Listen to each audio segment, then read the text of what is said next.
ba nag-communicate? Kasi unang-una, pag nag-communicate ka, you want shared. Nagkakaintindihan tayo. Nagkakaintindihan tayo. Yes. In most cases, in-spell out mo na nga yung gagawin, di ba? Tama? Umuo na, di ba? Inulit mo pa, di ba? Resolve. Hindi pa rin, no? Hindi. So, we need to do a better job here of explaining bakit kailangan ganito yung proseso, bakit hindi kailangan mag-deviate.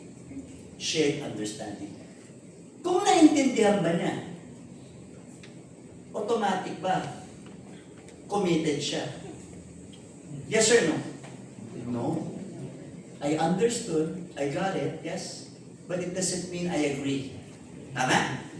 Hindi siya committed. May point ka, nagigets ka naman yung posisyon ng kumpanya, kaya na ayoko niyan.